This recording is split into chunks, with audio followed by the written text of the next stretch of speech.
Le 8 octobre dernier, le Conseil général du Val d'Oise et l'association SOS Village d'enfants ont inauguré le 14e village d'enfants SOS de France à Persan. Les villages d'enfants SOS prennent en charge les enfants en grande détresse, soit orphelins ou victimes de violences familiales. La particularité de cette prise en charge, c'est que les frères et sœurs grandissent ensemble.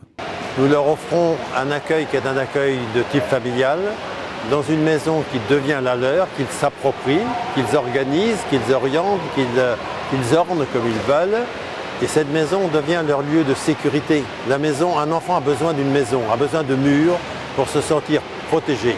Chaque année, plus de 600 millions d'euros sont consacrés à la politique sociale du département. 90 millions d'euros sont consacrés aux jeunes ayant besoin d'un accompagnement social.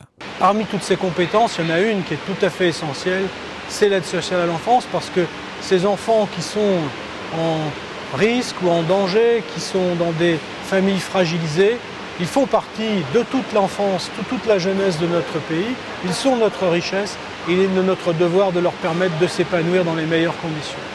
Le village de Persan comprend 10 maisons familiales qui répondent aux normes des bâtiments à basse consommation et peuvent accueillir 49 enfants.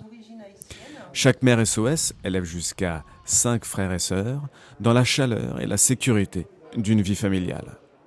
Il a besoin d'une femme qui s'occupe de lui pendant tout le temps, 24 heures sur 24, la nuit, le jour quand c'est nécessaire, et qui lui apporte affection, et à qui à son tour il donne affection. Et c'est donc dans ce milieu reconstitué qui est un milieu chaleureux, qui est un milieu de tendresse, un milieu d'amour donné et reçu, d'amour échangé, que ces enfants peuvent essayer de s'épanouir. Le Conseil général du Val d'Oise prend en charge la quasi-totalité du coût de fonctionnement d'un village. Le Conseil général a mis à disposition les terrains. L'association a assuré la construction de ces maisons tout à fait remarquables et très conviviales. Et ensuite, au jour le jour, c'est le Conseil général qui finance le quotidien des enfants.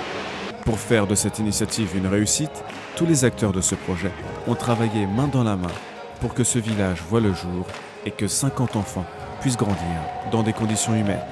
C'est tout notre pays, toutes les composantes de notre société qui sont rassemblées autour de ce projet qui vise à l'épanouissement des enfants. Et c'est une très très grande joie pour moi que ça se passe à Persan.